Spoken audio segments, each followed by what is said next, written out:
ఇక తెలంగాణలో fee reimbursement పై చర్చలు సఫలమయ్యాయి. ప్రభుత్వంతో ప్రైవేట్ కాలేజీల యాజమాన్యాల సమావేశం సఫలీకృతమైంది.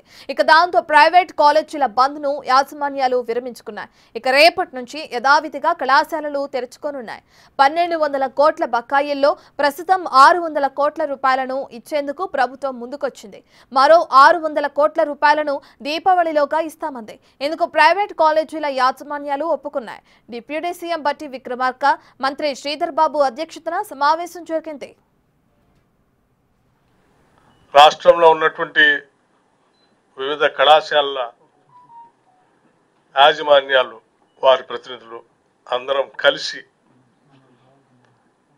మీ ద్వారా రాష్ట్రానికి, రాష్ట్రంలో చదువుకుంటున్నటువంటి విద్యార్థి లోకానికి ఒక సమాచారం ఇవ్వాలన్నటువంటి ఆలోచనతోనే ఈ సమావేశాన్ని ఏర్పాటు చేయడం జరిగింది.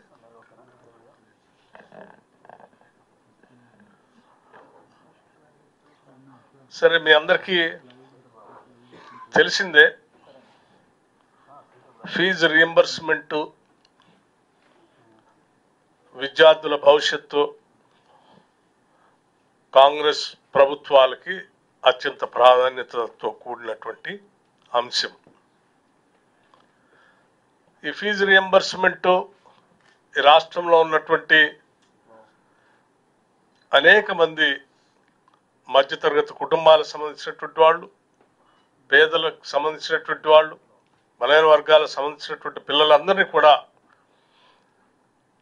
ఆర్థిక పరమైనటువంటి భారం వారి మీద పడకుండా ప్రభుత్వ పరంగా ఆ బాధ్యత తీసుకొని చదివించాలనేటువంటి ఆలోచనతో ఆనాటి కాంగ్రెస్ ప్రభుత్వం మొదలుపెట్టినటువంటి ఈ ఫీజు రీయింబర్స్మెంట్ కార్యక్రమాన్ని మా ప్రభుత్వం కూడా అదే లక్ష్యంతో, అంతే చిత్తశుద్ధితో ఈ విద్యార్థి లోకానికి కావాల్సినటువంటి ఏర్పాట్లన్నీ చేయాలనే ఆలోచనతోనే గౌరవ ముఖ్యమంత్రి రేవంత్ రెడ్డి గారు కానీ, లేకపోతే యావత్ క్యాబినెట్ కానీ ఆ ఆలోచనతోనే ముందుకు పోతున్నటువంటి విషయం కూడా మీ అందరికి తెలిసింది. సరే, గత టిఆర్ఎస్ ప్రభుత్వం ఒక దశాబ్ద కాలం ఈ ఫీజు రీయింబర్స్మెంట్ సంబంధించినటువంటి వ్యవస్థని చిన్నాభిన్నం చేసి కొన్ని సంవత్సరాలుగా వారికి చెల్లించాల్సినటువంటి ఫీజులను చెల్లించకుండా అక్యుములేట్ చేసి ఆ భారాన్ని మాకు వారసత్వంగా ఒప్పచెప్పిపోతే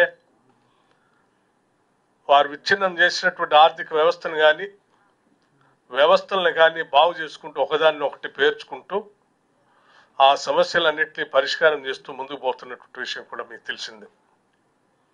అందులో భాగంగానే ఈరోజు ఈ రాష్ట్రంలో ఉన్నటువంటి ప్రైవేట్ కళాశాల యాజమాన్యాల సంబంధించినటువంటి సమస్యల్ని, ఆయా కళాశాలలో చదువుకున్నటువంటి విద్యార్థుల భవిష్యత్తును దృష్టిలో పెట్టుకొని ఆ సమస్యని సానుకూలంగా పరిష్కరించాలని, అది భారమైనప్పటికీ, ఇబ్బంది అవుతున్నప్పటికి కూడా సానుకూలంగా వారందరితో చర్చించి విద్యార్థి లోక భవిష్యత్తును దృష్టిలో పెట్టుకొని వారి ఫీజు రీయింబర్స్మెంట్ సంబంధించినటువంటి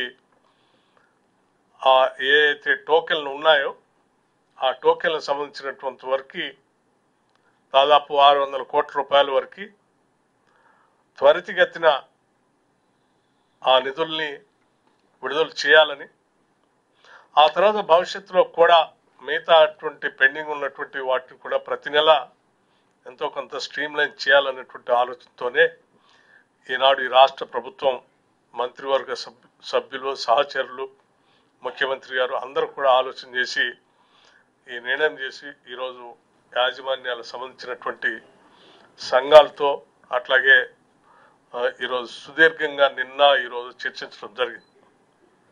వారు కూడా సానుకూలంగా స్పందించి రాష్ట్ర ప్రభుత్వం చేస్తున్నటువంటి ఈ నిర్ణయాల్ని, ఆలోచనలు వాళ్ళు కూడా స్వాగతిస్తూ వారు ఇచ్చినటువంటి పిలుపుని, సమ్మెకు సంబంధించినటువంటి పిలుపుని విరమించడానికి ముందుకు వచ్చినందుకు వారికి కూడా నేను హృదయపూర్వకమైనటువంటి ధన్యవాదాలు, అభినందనలు తెలియజేస్తాను.